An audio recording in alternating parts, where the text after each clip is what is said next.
الحمد لله الذي له ما في السماوات وما في الأرض وله الحمد في الآخرة وهو الحكيم الخبير. نحمده ونستعينه ونستغفره ونعوذ به من شرور أنفسنا ومن سيئات أعمالنا. من يهده الله فلا مضل له ومن يضلل فلا هادي له. وأشهد أن لا إله إلا الله وحده لا شريك له وأشهد أن محمدا عبده ورسوله صلى الله عليه وسلم وآله وصحبه وسلم تسليما كثيرا. سبحانك لا علم لنا إلا ما علمتنا إنك أنت العليم الحكيم. اللهم علمنا ما ينفعنا وانفعنا بما علمتنا وزدنا علما. رب اشرح لي صدري ويسر لي أمري واحلل عقدة من لساني يفقه قولي. La louange à Allah, à lui appartient tout ce qui est dans le ciel et tout ce qui est sur la terre. Et louange à lui dans l'au-delà, il est le sage et le connaisseur de tout. Tandis que nous les humains, nous n'avons pas la connaissance. Nous le louons pour ses bienfaits qui nous a comblés, l'islam qui nous a donné, la santé et tout ce que nous jugeons de ses bienfaits dans la vie terrestre. Nous lui demandons pardon de nos péchés et de nous préserver contre tout mal émanant de nos comportements. Celui qui Allah a guidé, personne ne peut l'égarer, et quiconque choisit la voie de l'égarement et qui s'égare, personne ne peut le guider en dehors d'Allah. J'atteste qu'il n'y a point de divinité qu'Allah, l'unique Seigneur, il n'a pas d'associé à sa royauté, et atteste que Mohammed est son serviteur, son messager, que la paix et le salut d'Allah soit sur lui, sur sa famille et sur tous ses compagnons. Chers fidèles, la louange à Allah qui nous a accordé la santé et cette saison dont il fait déverser sur nous ce qui est de la pluie qui est de ses bienfaits, qu'Allah fasse que cette pluie soit bénéfique pour nous et pour toutes les créatures. Et tout ce qui est mal de la nature, qu'Allah nous préserve, qu'il nous facilite la vie, qu'il nous donne la santé, qu'il pardonne à tous ceux qui nous ont dévancés à la mort, qu'il leur accorde le paradis de par sa grâce. Le vendredi passé, j'avais abordé le sujet de ce que dit l'islam de la sorcellerie et de djinn, de la possession de djinn. D'autant plus que ce sont des situations anciennes que tous les peuples, toutes les nations du monde, depuis la création de l'homme sur la terre, sa vie sur la terre, a heurté malheureusement la sorcellerie. Une pratique ancienne qui est aussi de l'actualité, dont nous, les gens de cette époque, la situation encore est devenue plus intense et le nombre de sorciers s'accroît et le nombre de djinns malfaiteurs aussi s'accroît. Et donc les personnes victimes ne sont que nous. Et les malfaiteurs aussi de ces actes-là, qui est la sorcellerie, ne sont que les humains. Et donc j'avais parlé de leurs complices et leurs collaborateurs qui ne sont autres que les djinns méchants, les djinns Satan. Qu'Allah nous préserve contre toutes ces deux catégories de créatures, les djinns et les humains sorciers. Alors pour atteindre à connaître les sorciers, pourquoi, comment ils exercent la sorcellerie en complicité des djinns, il avait dit, nous connaissons déjà les humains. Nous nous connaissons, nous nous voyons physiquement. Mais les djinns demeurent une créature qu'Allah a cachée. Donc nous ne pouvons pas les voir. Nous entendons parler de leur nom, nous entendons parler de Satan, nous entendons parler de la méchanceté des djinns, mais qui sont les djinns? Alors nous ne pouvons pas savoir qui sont les djinns à travers les yeux et les voir, mais nous pouvons les connaître par les informations émanant de la révélation du créateur des djinns lui-même. C'est pourquoi nous, musulmans, nous devons plutôt nous référer à des sources islamiques pour découvrir l'histoire ou la vie de toutes les autres créatures. Mais malheureusement, étant donné que les humains aussi, de par leur entêtement, leur orgueil, qui font semblant de savoir autre, de connaître, pourtant ils n'en savent rien, on verra d'autres personnes qui essaient d'avoir des informations marginales concernant la vie des djinns et cherchent à les transmettre aux gens, à donner comme des informations relatives aux djinns.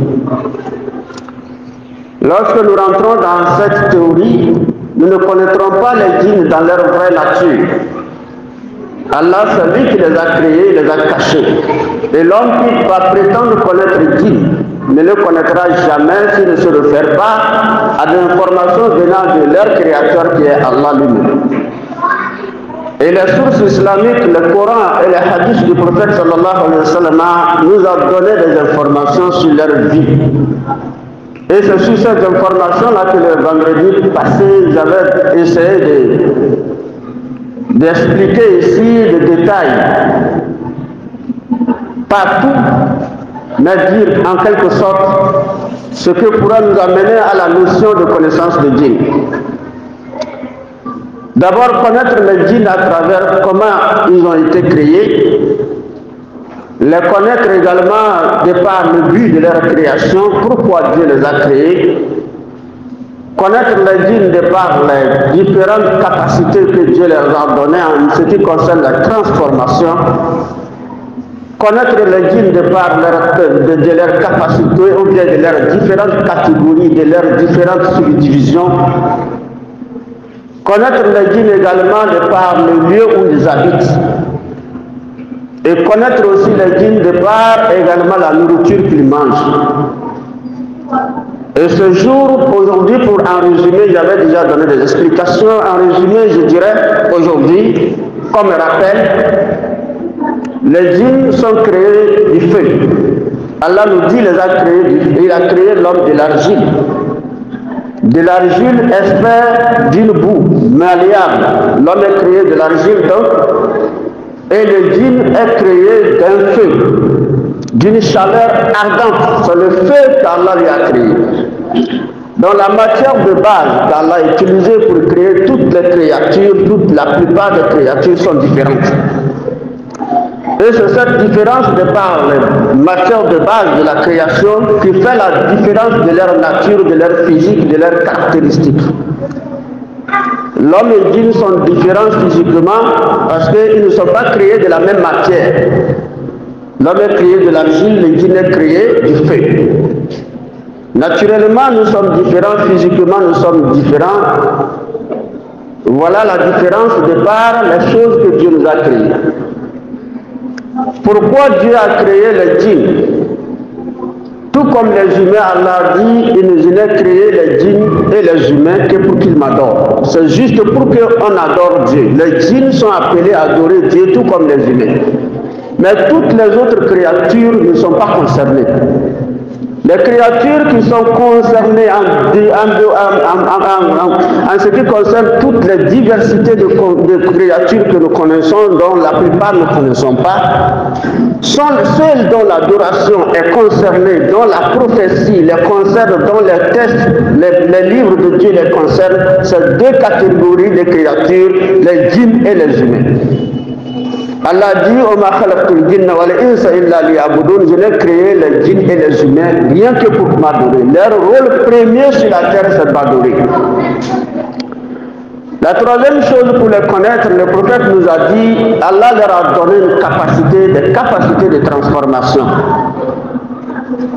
La capacité de la transformation, c'est-à-dire ils sont capables de prendre l'apparence des autres créatures, de prendre l'image des autres créatures. Que ce soit nous les humains, les objets, les autres créatures vivantes, le djinn est capable de prendre son apparence. Il peut devenir un arbre, il peut devenir un homme, il peut se transformer en l'homme. On voit ce djinn qui marche, on voit l'homme mais ce djinn. Il peut se transformer en un arbre, il peut se transformer en un animal, n'importe quel animal. Ensuite, leur subdivision en catégories. Dieu les a donné cette subdivision, ils sont divisés en catégories de par leurs actes, leurs capacités aussi. Et le vendredi passé, j'avais dit, les premières catégories de djinns, ce sont des habitants de la maison. Et ils aiment vivre avec les hommes dans leur maison. Et ils veulent manger la nourriture des hommes avec eux. Donc c'est pourquoi il faut faire Bismillah pour entrer dans sa maison, il faut faire Salam Alaikum pour entrer dans sa maison, il faut faire Bismillah pour manger, sinon vous mangerez avec les djinns. Les habitants de maison, les djinns, ils sont là, on ne les voit pas, mais ils sont dans nos maisons. Ensuite, la deuxième catégorie de djinns dans cette subdivision, c'est les mauvais esprits dont le prophète sallallahu alayhi wa sallam a dit, et ils apparaissent au coucher du soleil. Le moment où le soleil se couche, c'est le moment là qu'ils arrivent, à ce moment qu'ils arrivent. Et ils s'en prennent aux enfants. Et le prophète nous conseille de faire entrer nos enfants au coucher du soleil. Et après le coucher du soleil, on les libère sortir. Parce que si on les laisse tourner, ils vont rencontrer ces djinns-là qui vont les perturber dans leur sommeil et même leur donner le corps chaud ou la maladie. La troisième catégorie de djinns dans cette subdivision également, il s'agit des djinns Satan. Ce sont eux que le Coran a nommé les shayatines. Les shayatines, leur rôle, c'est d'apporter de mauvaises suggestions ou des mauvais conseils aux humains. Ce sont eux qui égarent les gens du bon chemin. Ce sont eux qui induisent les gens dans les péchés. Ce sont eux qui donnent de mauvaises idées, de mauvais désirs aux hommes. Ce sont eux qui incitent l'homme à la mécréance, à l'hypocrisie, à tout ce que Dieu a interdit. C'est eux qui conseillent l'homme de le faire. Ce sont eux qu'on appelle les shayatines. La quatrième catégorie de ce djinn-là, il s'agit de Ifrit. Ifrit, ce sont eux, Dieu les a donné la capacité de commander les autres djinns et la capacité dans la rapidité. Ils sont rapides dans leur déplacement. Un Ifrit, il est ici, en quelques secondes, il est aux États-Unis, et en quelques secondes, il est encore ici. Dieu les a donné cette capacité de se déplacer rapidement, d'aller et revenir. Au clin d'œil, le djinn est déjà aux États-Unis, il est déjà de retour. Ce sont eux qu'on appelle les Ifrits. Ce sont eux qui travaillent avec les marabouts, les charlatans. Tous les autres djinns travaillent avec les marabouts, charlatans, féticheurs. Mais ceux que les marabouts les plus grands, ceux qui disent ma grand marabout ou grand féticheur, c'est les Ifrits qu'ils veulent. Parce qu'ils peuvent les envoyer aux États-Unis en quelques minutes. Ils peuvent les envoyer dans n'importe quel en Chine en quelques minutes. Il revient. Alors, la cinquième catégorie dans cette subdivision, de par leur capacité, c'est Ma'ari. C'est eux que l'islam, les savants, le prophète a nommé Ma'ari. C'est le grand Satan, c'est le diable lui-même, c'est Iblis lui-même. Il est assis sur son trône. C'est lui qui administre tout, c'est lui qui commande, c'est lui qui contrôle tous les actes des mauvais djinns. Tous les mauvais djinns, à travers les petits jusqu'aux grands, ils sont sous le contrôle et sous le commandement des Ma'ad. Voilà d'abord ce qu'on peut parler de djinns de par des informations coraniques et les sunnah et les hadiths du prophète sallallahu alayhi wa sallam. Alors le jour là nous avons parlé de lieu d'habitation. Ils habitent dans les lieux où se trouvent les hommes. Mais les lieux les plus désirables pour les djinns, surtout les mauvais djinns n'ont pas les lieux propres. Ils aiment les lieux impropres, les lieux malsains. Là où c'est sale, c'est là où ils veulent. Tel que dans le WC, dans la douche, c'est là-bas ils dorment. Dans les cimetières, dans les rigoles, dans les maisons abandonnées, dans les anciennes vieilles maisons abandonnées, dans les grottes, dans les arbres touffus, tout endroit malsain et sale sur les dépotoirs, c'est là où les djinns, mauvais djinns, ils habitent, c'est là où ils dorment, c'est leur maison, c'est leur demeure. Et ce qu'ils mangent, le prophète sallallahu alayhi wa sallam a dit, ils mangent toutes les nourritures des hommes. Mais la nourriture, les nourritures les plus précieuses, comme nous les humains, nous mangeons la plupart des nourritures. Mais ce qui nous intéresse plus, quand on fait la sauce, il y a la viande. Quand on fait le riz, le foufou, il y a certaines choses qui nous plaisent. Parmi tous les... Mais pour eux, ce qui les plaît, c'est les déchets des animaux. Ils préfèrent plus les déchets des animaux. Et les os. Les os. Quand nous mangeons la viande de poule, de mouton, de bœuf, l'os que nous avons jeté, c'est ça leur nourriture. Ils s'intéressent plus aux autres que la viande elle-même. Mais ils mangent tout. Mais ce qui est précieux, qui est doux pour eux, c'est les os. C'est pourquoi le prophète sallallahu alayhi wa sallam à leur époque, il conseille aux musulmans qui vont par exemple pour faire la toilette à l'air libre, il leur dit de ne pas utiliser également les déchets des animaux tels que les déchets de bœufs secs. Nos anciens, quand ils vont pour faire en brousse pour leurs besoins, c'est ça, ils prennent pour nettoyer. Le prophète dit, ne prenez pas ça pour nettoyer, c'est la nourriture de vos frères djinns. Ne prenez pas les os pour nettoyer les déchets, c'est la nourriture des djinns. Voilà ce qu'on peut dire, c'est leur nourriture. Et ce jour, j'ai conclu par parler de leur relation avec les humains. Ce qui les lie avec les humains. Depuis la nuit des temps, on parle des sorciers. Et les sorciers existent. Et le Coran reconnaît l'existence des sorciers. Et tous ceux qui exercent les sorcelleries, l'homme ne peut pas exercer la sorcellerie sans l'aide de djinns. C'est les djinns qui sont à la base de cette pratique. Nous ne voyons pas les djinns, mais c'est l'homme qu'on voit. C'est pourquoi on les qualifie de sorciers. Parce qu'il pose les actes de sorcellerie. Mais celui qui exerce la sorcellerie et qui met en lui ou qui essaie de poser des actes pour nuire à l'homme, c'est le djinn qui est là en comme complice. C'est lui qui apporte son aide. Dans la sorcellerie, tout comme nous pouvons parler, la sorcellerie a plusieurs définitions. Quand on parle de la sorcellerie, quand on dit une personne qui est capable de poser un acte pour nuire à un semblable, c'est un sorcier. Si on dit marabout par exemple, et que l'homme va venir chez le marabout pour lui dire, je veux que telle femme et son mari se séparent, et qu'il a les moyens de les séparer, c'est un sorcier.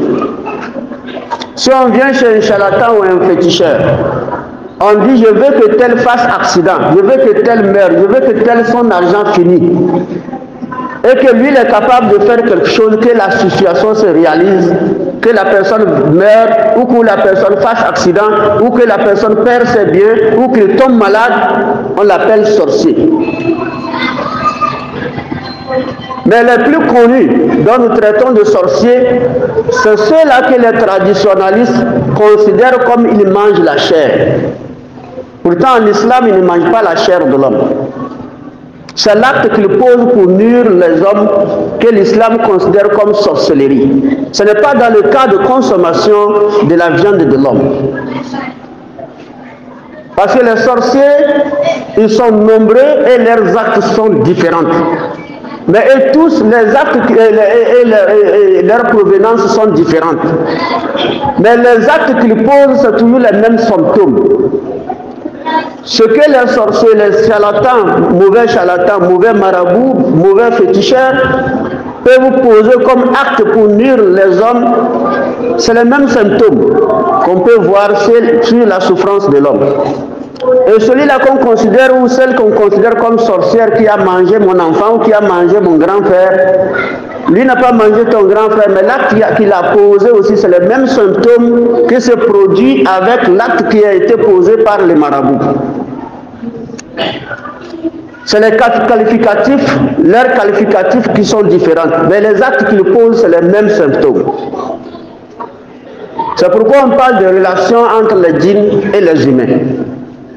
Parce que les relations qui se trouvent entre les djinns et les humains, ça part à travers des pactes, des contrats qu'ils vont signer avec le chef du djinn. Un marabout qui veut travailler à l'aide des djinns, un sorcier qui veut travailler à l'aide des djinns, un charlatan qui veut travailler à l'aide d'un djinn ou un féticheur, alors il essaie de faire un pacte, de signer un pacte avec le chef des djinns.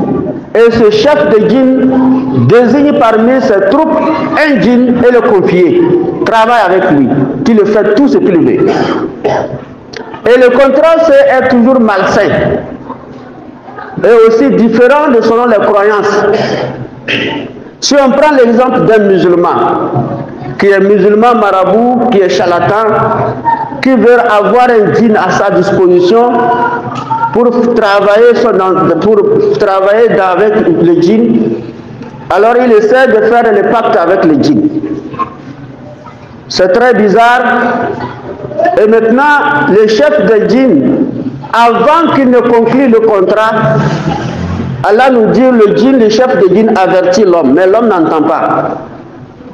Et dans ce contexte que le Coran nous dit, وَمَا يُعَلِّمَانِ مِنْ أَحَدٍ حَتَّى يَقُولَ إِنَّمَا نَحْنُ فِتْنَةٌ فَلَا تَكْفُرْ. Que ceux-ci n'enseignent rien aux gens sans les avertir, sans leur dire que nous ne sommes qu'une tentation. Nous ne sommes qu'une tentation. Toi, ne sois pas mécréant. Tu es déjà musulman. Voilà takfur. Mais nous, on va te faire ce que tu veux. Mais c'est une tentation. Ne sois pas mécréant. Mais il n'entend pas. Même s'il entend, lui veut, parce que c'est son ambition. Il veut être ça. Alors le pacte est signé et les conditions pour atteindre également à cet accord, il faudra qu'il pose des actes qui vont plaire à ce djinn. On peut demander le musulman qui veut contracter avec le djinn de se laver sur le Coran, de se mettre nu et debout sur le Coran et se laver. Ils le font. Les marabouts le font. Ils peuvent dire à ce marabout, à cet homme, de prendre le Coran et jeter dans le WC, avant que lui, il ne soit à son service. Ils le font. Il peut demander également à cet homme qui en a besoin d'être avec le service de djinn, il peut lui demander de prier sans ablution. Et il prie sans ablution, mais on ne peut pas savoir. Il peut lui demander également d'abandonner d'autres prières, de ne pas les prier. C'est 5 prières par jour, mais il peut enlever une prière pour dire toute ta vie, tu ne vas pas prier l'heure de cette prière. Cette prière, son heure, c'est fini pour toi. Tu ne vas plus prier ça. Donc la personne prie 4 prières et le 5e, il ne prie pas. Ça dépendra de la prière de l'heure qu'il va choisir pour la personne. Et c'est comme ça, il peut demander à ces musulmans, mais ne va jamais à la Mecque. Ou bien si tu vas à la Mecque, voilà ce que tu vas faire là-bas. Avec tout ce que tu vas faire, il y a encore quelque chose que tu vas faire pour moi avant de venir. Et il dépose tout son pèlerinage là-bas, il revient vite. Donc c'est ce qui se passe avec ce contrat. Alors pour ce qui concerne musulmans et non musulmans, il y a également des conditions générales qui peuvent s'appliquer aux musulmans tout comme les non musulmans. Et ces conditions générales est que il peut demander l'homme qui veut vraiment avoir le service de djinn de coucher avec sa mère. Ou demander à une maman qui veut ça de coucher avec son propre fils.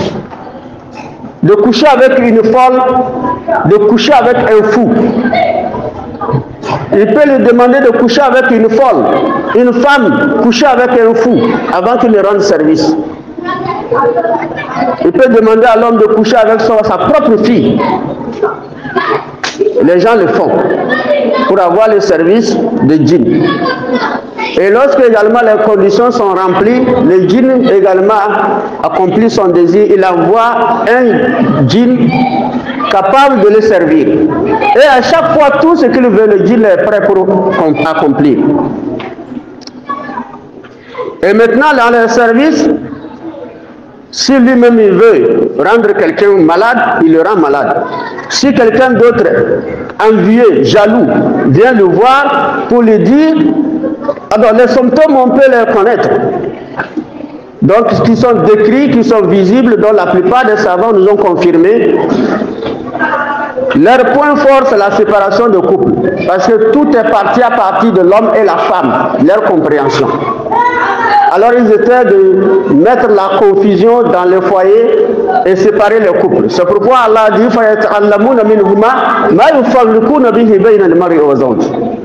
et il n'enseigne rien qu'aux hommes sans toutefois manquer surtout de les séparer avec leur femme. Séparer l'homme et sa femme. Et semer la malcompréhension jusqu'à ce qu'ils vont se séparer. C'est leur travail. Lui-même, celui qui exerce peut le faire. Et quand quelqu'un vient aussi dit je veux que telle femme et tel homme se séparent, il est capable de le faire, il prend son argent. C'est ainsi qu'il peut provoquer également les accidents du travail et de circulation. L'homme trouve des accidents dans son travail ou il trouve accident dans la circulation. Chaque fois c'est accident. Chaque fois c'est accident, il ne comprend rien. Parce que le djinn vient toujours causer d'accidents. Ils peuvent également provoquer ce qu'on appelle la faiblesse sexuelle. L'homme vient à sa femme, ça ne marche pas. C'est-à-dire, l'homme a deux femmes. Quand il vient vers celle-là, ça marche. Mais quand il va chez l'autre, ça ne marche pas. Quand il va chez celle-là, ça marche. Mais quand il va chez l'autre, c'est qu'on ne veut pas que lui et celle-là soient encore femmes. Femme et homme et femme. La femme ne supportera pas, elle quittera son mari. Ils peuvent provoquer également tout ce qu'ils peuvent, la maladie mentale tout comme physique. Ils peuvent bloquer les études. Un enfant évolue, à un moment donné bloque. Il bloque ça. Il passe examen, l'échec, passe examen, l'échec, passe l'examen, l'échec. On ne reconnaît plus cet enfant. Il peut vous bloquer également les activités d'une personne, ça marche chez lui. Quand ça commence, ça à un moment donné, il cherche à manger, il ne trouve pas. C'est bloqué. Même quelqu'un ne passe plus pour demander son service, que ce soit les artisans ou n'importe quel. C'est les symptômes qu'ils présentent. Pour la plupart des maladies, c'est là où c'est plus complexe. Pour la plupart des maladies. Ce genre de maladie, c'est quoi? Vous voyez une personne portée d'une maladie, identique à son frère. Mais lui, là, il va, on fait les analyses, on voit c'est tel il souffre. On lui prescrit les remèdes, il prend sa marche et il trouve la guérison. Tandis que lui qui souffre de la même souffrance, il va, on fait analyse, on ne voit rien. On fait tous les bilans de santé. Examen de santé, c'est propre. Il n'y a rien de mal. Mais pourtant, étant donné qu'il souffre de maux de ventre, de maux de tête, on doit quand même prescrire un remède pour qu'il puisse trouver un calmant, le calme. Mais quand il consomme, ça ne marche pas toujours. Parce qu'il y a un djinn sur lui qui est en train également de sanctifier la maladie. Et ce djinn également annule les effets des produits.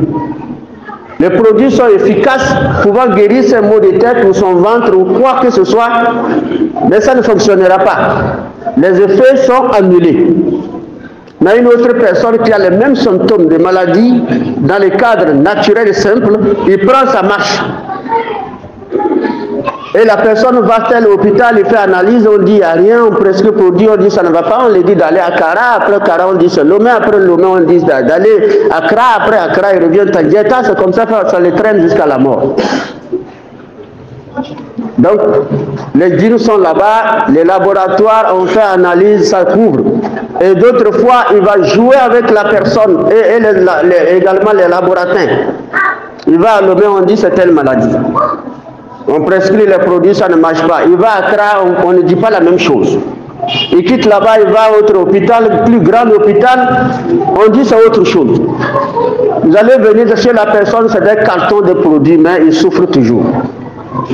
Qu'Allah nous préserve. Tout cela, ce sont des situations qui nous infligent les djinns et les sorciers, les marabouts, charlatans et autres qui nous infligent les maladies. Lorsqu'on quitte ce domaine, on rentre dans la situation de ceux qu'on qualifie de sorciers. Traditionnellement, on pense qu'ils mangent la chair. On dit, ah, ça, non, nos vieilles là, tu ne fais pas attention, c'est la vieille là qui a mangé. Non, ils ne mangent pas. Ce que leur problème, eux aussi, ils posent les mêmes actes. Mais les voies par lesquelles chacune est devenue ou chacun est devenu sorcier sont des voies différentes. Parce qu'il y a la sorcellerie convoitée. Ça, la sorcellerie convoitée, c'est la sorcellerie des marabouts, des charlatans, des féticheurs. Il y a la sorcellerie possédée. Une personne est là comme ça, un djinn vient la posséder. Elle ne sait rien. Et lorsqu'elle ne sait pas quelque chose, le djinn il utilise son image pour faire du mal aux gens. Et on vient, on l'attaque. Un matin comme ça, on a envahi sa maison, on dit qu'elle tient notre enfant. Mais au fur et à mesure que la situation continue, elle finit par se rendre compte que c'est une réalité. Parce que le djinn maintenant apparaît à elle. Mais lorsque ça prend le temps et qu'elle ne s'est pas fait soigner pour se séparer de ça, elle prend l'habitude et puis elle prend plaisir. Le djinn la miroite beaucoup de choses et la fait voyager dans les airs. Elle est contente, elle veut vivre ça. Elle ne veut plus se séparer de ça. Ça, c'est la sorcellerie possédée. Donc, une personne qui est dans la situation de possession et qu'elle meurt, c'est une grande-mère, c'est un grand-père. Alors, ce djinn a longue vie parce que Allah lui-même les a donné longue vie.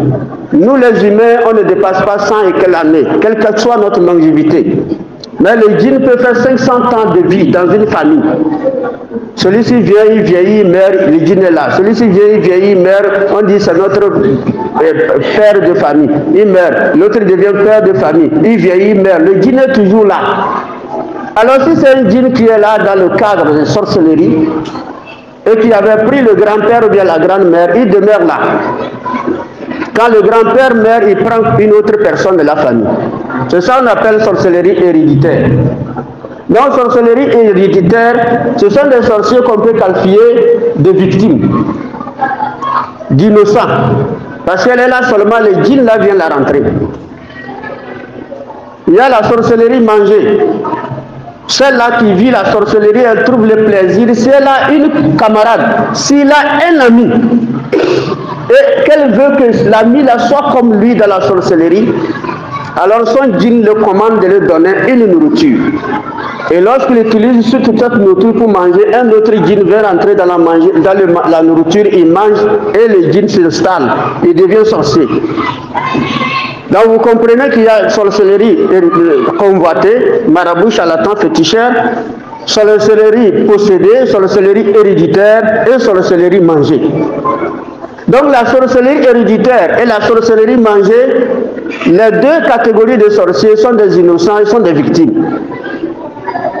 Donc ça s'explique par le fait que lorsque ce djinn est à une personne, comme le prophète nous a déjà informé qu'il est capable de prendre l'apparence d'une personne, alors il prend l'apparence de la personne.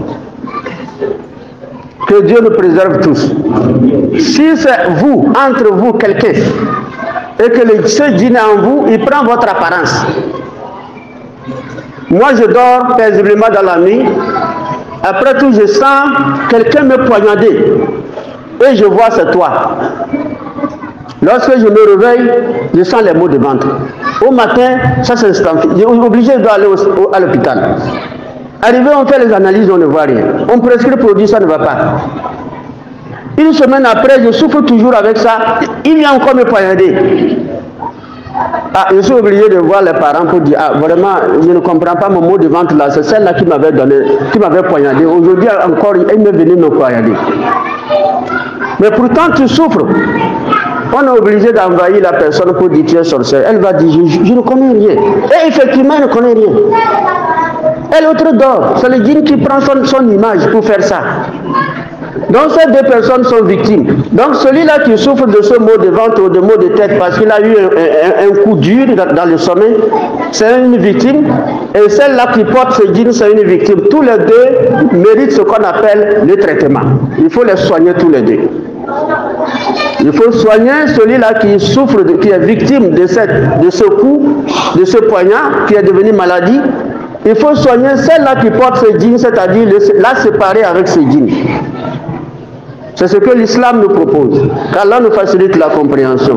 Qu'Allah nous guide sur le droit chemin. Tout ce que nous expliquons, c'est pour que nous, musulmans, nous comprenions le sens de la sorcellerie et avoir la notion de la sorcellerie.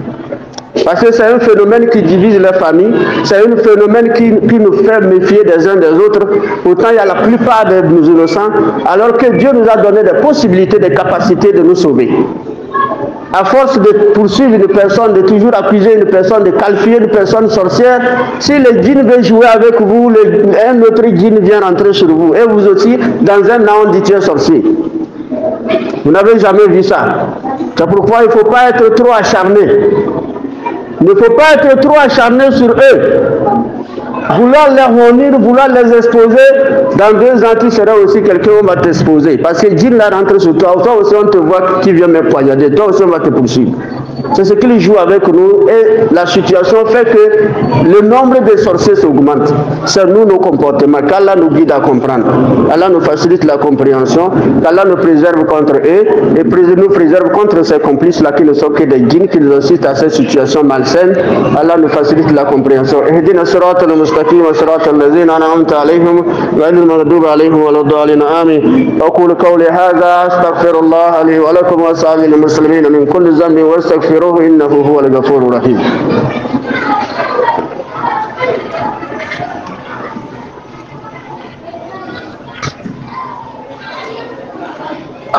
الحمد لله وكفى والصلاة والسلام على من لا نبي بعده سيدنا محمد صلى الله عليه وسلم وآله وصحبه وسلم تسليما كثيرا. Alors nous comprenons qu'il y a les sorciers eux-mêmes qui sont coupables, qui veulent vivre la sorcellerie. Les sorciers, les marabouts, les charlatans, les sorciers également dans la possession ou ceux qui ont plus plaisir d'être sorciers, les féticheurs mauvais. Quand on dit marabout, ce n'est pas tous qui sont mauvais. Quand on dit charlatan, ce n'est pas un bon chemin, ce n'est pas une bonne voie, ce n'est pas la voie de l'islam, mais ils ne sont pas tous les mauvais. Mais ceux qui sont des mauvais, c'est eux qui combattent les djinns. Donc vous avez des soucis contre une personne, vous allez la voir seulement, elle va régler le problème. Ce sont eux, tous ceux-là sont appelés sorciers en islam. Qu'Allah nous préserve contre eux. Alors, ce que nous parlons concernant également les accusations, les attaques, les méfiances qui se trouvent dans nos familles, c'est eux les djinns là qui sont à la base. Donc, celui qui est victime de la sorcellerie, en islam on le soigne. Le Coran nous a tout donné. Il n'y a rien que l'islam a omis. En matière de sorcellerie, il y a traitement de sorcellerie. Mais malheureusement, force est de constater que les musulmans, quand la situation se produit, ils ne cherchent pas à voir ceux-là qui ont le savoir pour leur donner les voies. Ils se conduisent chez les féticheurs pour courir chez les féticheurs. C'est malsain et mauvaise compréhension de voir un musulman chez les féticheurs accuser son frère musulman de sorcellerie. Pourtant, en islam, il y a les moyens pour cacher les défauts de ton frère. Vous voyez seulement les pratiquants, ils vont essayer également de dénuer cette sorcellerie, de renvoyer ce djinn qui vit avec cet homme, et également de soigner les victimes aussi qui sont souffrant de cette maladie. Et là, le problème est terminé. Mais à force de continuer par accuser des personnes, et puis on prend plaisir, moins de choses on dit telle personne, il est sorcier, moins de il est sorcier, c'est sorcière. Alors très attention, les djinns là ils sont très dangereux, ils peuvent vous rentrer vous-même, et en moins de temps on vous dit que vous aussi vous êtes sorcier. C'est ce qu'il faut toujours être discret dans la situation, et même si vous êtes victime et que vous n'êtes pas capable de soigner une personne, alors soignez votre malade et taisez-vous. Et ce sont des gens qu'on ne combat pas. Les sorciers qui ont plus plaisir d'être sorciers, ils se tissent d'amitié, ils ont des groupes, ils travaillent en groupe, c'est comme un bataillon d'armée. Toi tu peux combattre un groupe. Vous allez vous étonner de voir, on dit que telle personne, c'est elle qui tient son enfant. C'est un contrat. Ce n'est pas elle qui veut que son enfant soit là-bas, soit pris. Mais le groupe, ils sont donnés les plaisirs. Chacun n'a qu'à amener. Et au départ, on ne dit pas chacun n'a qu'à amener son enfant. Mais lorsqu'on fait le tirage, ça tombe sur telle personne. On fait le tirage sur qui ça va tomber. Ça tombe sur son enfant. Il ne peut pas refuser. Et ce n'est pas elle qui prend, c'est ses camarades qui prennent. Mais c'est son image, son enfant voit. Annoncer que c'est ma mère. Donc cette mère, on ne la tue pas. On la sort de là. On la lève le djinn là et puis elle est débarrassée. C'est ce que je voudrais que nous comprenions. Que vous m'excusez pour le temps que ça prend aujourd'hui. C'est très important pour que nous sachions ça, pour qu'il y ait de la paix, de la sérénité, aussi de la santé et de la protection d'Allah en matière de connaissances pour les préventions et pour les traitements en ce qui concerne. Le thème ne s'arrête pas aujourd'hui, ça poursuit pour le vendredi prochain, mais je m'arrête ici en attendant de vous dire que, par exemple, lorsque on part chez les marabouts, les charlatans, qu'Allah nous préserve, les gens partent chez les marabouts, les charlatans pour chercher à mûr leurs semblables, l'homme a une composition. La composition de l'homme est les savants nous ont classé ça. La première composition de l'homme, c'est le corps physique. La deuxième composition de l'homme, c'est l'âme. La troisième composition de l'homme, c'est son nom. La quatrième composition de l'homme, c'est sa raison. Et la cinquième composition de l'homme, c'est son émotion. Donc quand l'homme va chez un marabout mauvais, malsain dans les actes, il dit, je veux que telle personne, son marché gâte.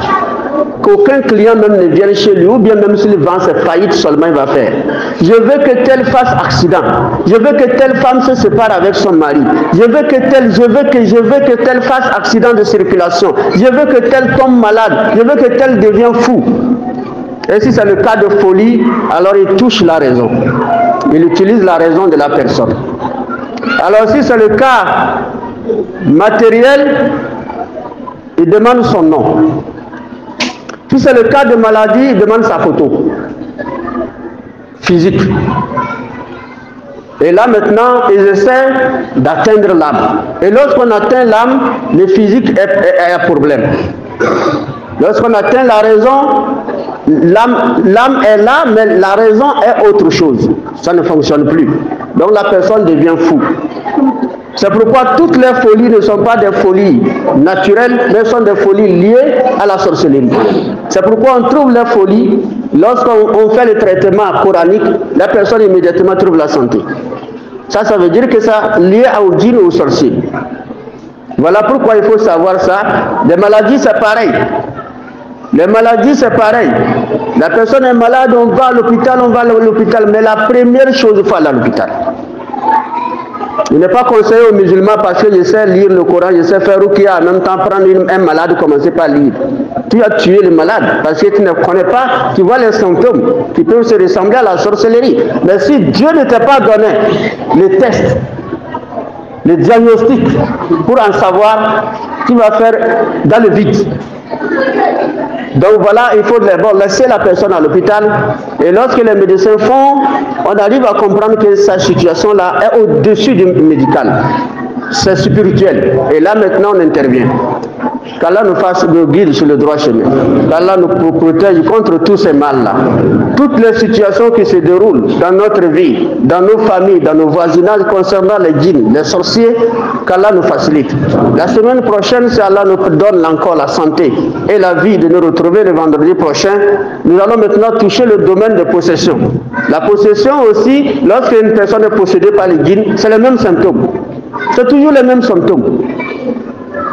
Qui n'a pas de rapport avec sorcier ni homme, mais c'est les djinns parce qu'ils sont partout. Vous pouvez être là comme ça en train de circuler, le djinn vient rentrer pour vous, vous tombez malade. Il peut rentrer sur vous, il vous cause des problèmes dans la vie. C'est toujours les mêmes symptômes. Mais par quelle voie les djinns trouvent les failles pour nous rentrer? Ce n'est pas n'importe comment. Djinn ne rentre pas l'homme comme ça. Mais il y a des voies de possession. Et ces voies-là aussi, nous devons les savoir le vendredi prochain. Qu'Allah nous aide à les découvrir et maintenant prendre garde et essayer également de nous mettre à l'abri de ces voies pour être épargnés et être à l'abri de leur mal. Qu'Allah nous facilite la compréhension. اهدنا الصراط المستقيم وصراط الذين أنعمت عليهم غير المغضوب عليهم ولا الضالين آمين. ربنا لا تزغ قلوبنا بعد إذ هديتنا وهب لنا من لدنك رحمة إنك أنت الوهاب. ربنا آتنا في الدنيا حسنة وفي الآخرة حسنة وقنا عذاب النار. اللهم ارزقنا فقها في الدين وزهادة في العلم وكفاية في الرزق وصحة في البدن وتوبة قبل الموت وراحة عند الموت ومغفرة بعد الموت والنجاة من النار. اللهم احسن عاقبتنا في الأمور كلها وعجلنا من خزي الدنيا والعذاب الآخرة. توفنا مسلما وألحقنا بالصالحين. سبحان ربك رب العزة عما يصفون والسلام على المرسلين والحمد لله رب العالمين.